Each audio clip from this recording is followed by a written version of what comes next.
श्री विष्णु पुराण चौथा अंश 19वां अध्याय। पूर्ववंश। श्री परशुराज जी बोले, पूर्व का पुत्र जन्ममेजय था। जन्ममेजय का पंचीनवान का प्रवीर, प्रवीरा का मनस्य, मानस्यु का अभयदा, अभयादा का सदु, सदु का बहुगत, बहुगता का संयति, संयति का अहयति तथा अहयति का पुत्र रौद्रश्व तथा रौद्रश्व के ऋतेषु, कशेषु, स्थंडिलेषु, कृतेषु, जलेषु, धर्मेषु, त्रुतेषु, स्थलेषु, सन्नतेषु और वनेषु नामक 10 पुत्र थे।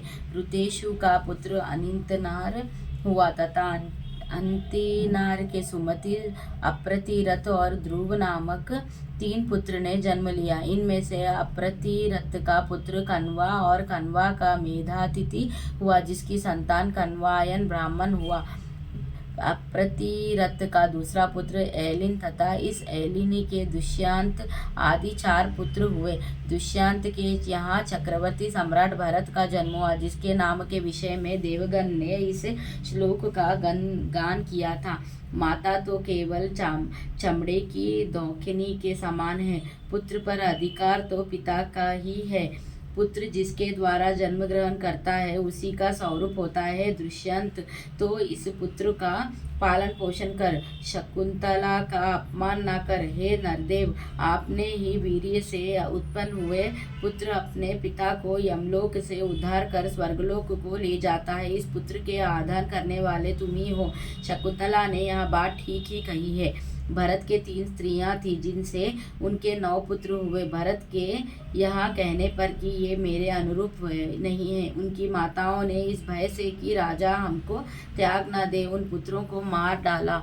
इस प्रकार पुत्र जन्म के विफल हो जाने से भरत ने पुत्री की कामना से मरुत्सोम नामक यज्ञ किया।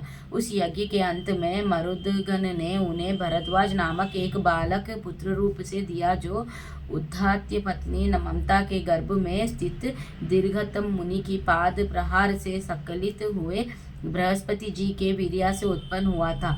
उसके नामकरण के विषय में भी यह श्लोक कहा जाता है।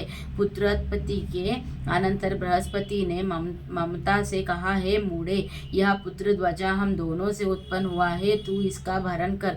तब ममता ने भी कहा, हे बृहस्पति, यह पुत्र ध्वजा हम दोनों से उत्पन्न हुआ है, अतः तुम इसका भरण करो। इस प्रकार परस्पर विवाद करते हुए उसके माता पिता चले गए, इसीलिए उसका नाम भरद्वाज पड़ा। पुत्र जन्म विफल होने पर मरुदगण ने राजा भरत को भरद्वाज दिया था, इसीलिए उसका नाम वितित भी हुआ। वितिता का पुत्र मन्यु हुआ और मन्यु के बृहद्रक्षत्र, महावीर्य, नर और गर्ग आदि कई पुत्र हुए। नर का पुत्र संकृत और संकृति के गुरुप्रीति एवं रणनीति देव नामक 2 पुत्र हुए। गगर से शिनी का जन्म हुआ, जिससे कि गगर्य और शैन्य नाम से विख्याता क्षत्रोपहित ब्राह्मण उत्पन्न हुए। महावीर्य का पुत्र दुरुष्य हुआ, उसके त्रयरुणी, पुष्करिणी और कपि नामक 3 पुत्र हुए। ये तीनों पुत्र पीछे ब्राह्मण हो गए थे। बृहत्रष्ट का पुत्र सोहत्र, सोहत्रा का पुत्र हस्ती था, जिसने यहाँ हस्तिनापुर नामक नगर बसाया था। हस्ती के 3 पुत्र अजमीढ़, द्विजमीढ़ और पुरमीढ़ थे। अजमीढ़ के कनव और कण्वा के मेधातिथि नामक पुत्र हुआ, जिससे कि कण्वायन ब्राह्मण उत्पन्न हुए। अजमीढ़ का दूसरा पुत्र बृहदिषु था, उसके बृहद्रुण के बृहत्कर्मा, बृहत्कर्मा के जयाद्रता, जयाद्रता के विश्वजीत तथा विश्वजीत के सेनाजीत का जन्म हुआ। सेनाजीत के रुचिराशव, काश्य, दृढ़ाहनु और वत्सहनु नामक 4 पुत्र हुए। रुचिराश्वा के पृथुसेन, पृथुसेना के पार और पारा के नील का जन्म हुआ। इस नीले के 100 पुत्र थे, जिनमें कंपिल्य नरेश समर प्रधान था। समर के पार सुपार और सदाशिव नाम के 3 पुत्र थे। सुपार के पृथु, पृथु के सुकृति, सुकृति के विभ्राज और विभ्राज के अनूह नामक पुत्र हुआ, जिसने सुकन्या कीर्ति से विवाह किया था। अनूहा से बृहदत्ता का जन्म हुआ। बृहदत्ता से विषयवक्ष ने, विषयवक्ष से उदकस ने तथा उदकसन से बल्लभा नामक पुत्र उत्पन्न हुआ। द्विजमीढ़ा का पुत्र यवनीर था, उसका द्रुतिमान का सत्यद्रुति का द्रुटिनेमि का सुप्रशवा सुमति का संतिमान तथा संतिमान का पुत्र कृता हुआ, जिसे हिरण्यनाभा ने योग विद्या की शिक्षा दी थी तथा जिसने प्राच्य समाग श्रुतियों की 24 संहिताएं रची थी। कृत का पुत्र उग्रयुधु था, जिसने अनेकों निपवंशियों क्षत्रियों का नाश किया। उग्रयुध के शेम्या के सुधीर के रिपुंज और रिपुपुंज से बहुरथ ने जन्म लिया। ये सब पुरवंशीय राजगण हुए।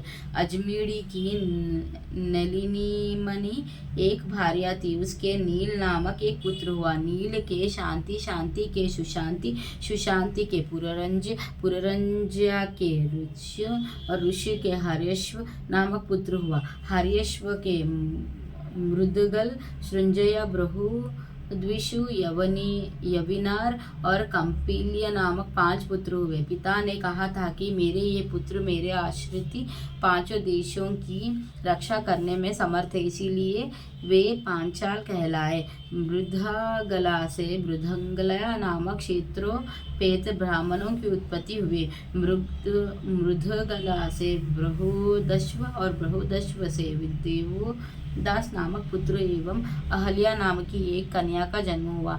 अहल्या से महर्षि गौतम के द्वारा शांतनंदक का जन्म हुआ।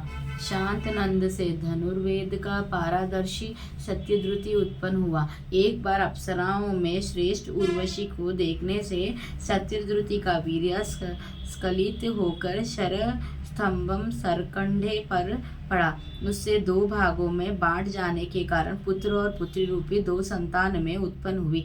उन्हें मृगया के लिए गए हुए राजा शंतनु कृपावंश ले आए। तदंतर पुत्र का नाम कृपा हुआ और कन्या अश्वत्थामा की माता द्रोणाचार्य की पत्नी कृपी हुई। दिवोदास का पुत्र मित्रायु हुआ। मित्रायु का पुत्र चयावन नामक राजा हुआ। चयावन का सुदासा का सहदेव का सोमक और सोमका के 100 पुत्र हुए, जिनमें जंतु सबसे बड़ा और पृषत सबसे छोटा था। पृषता का पुत्र द्रौपदा का दृष्टिधुम्न और दृष्टधुम्न का पुत्र दृष्टकेतु था। अजमीढ़ा का ऋष नामक एक पुत्र और था, उसका पुत्र संवारण हुआ तथा संवारण का पुत्र कुरु था, जिसने की धर्मक्षेत्र कुरुक्षेत्र की स्थापना की। कुरु के पुत्र सुधनु, जहोनु और परीक्षित आदि हुए। सुधनु का पुत्र सोहोत्र था। सोहोत्रा का चयावन का कृतक और कृतका का पुत्र उपरिचर वसु हुआ। वसु के बृहद्रथ, प्रत्यग्र, कुशंबु, कुचेल और मत्स्य आदि 7 पुत्र थे। इनमें से बृहद्रथ के कुशाग्र के वृषाप, वृषभा के पुष्पवान के सत्यहित के सुंधवा और सुंदनवा के जतु का जन्म हुआ। बृहद्रथ के 2 खंडों में विभक्त एक पुत्र और हुआ था, जो कि जरा के द्वारा जोड़ दिए जाने पर जरासंध कहलाया। उससे सहदेव का जन्म हुआ तथा सहदेव से सोमप और सोमपा से श्रुतिश्रव की उत्पत्ति हुई। इस प्रकार मैंने तुमसे यहाँ मगध भूपालों का वर्णन कर दिया। इस प्रकार श्री विष्णु पुराण के 4थे अंश में 19वां अध्याय समाप्त। श्री विष्णु भगवान की जय। लक्ष्मी नारायण की जय।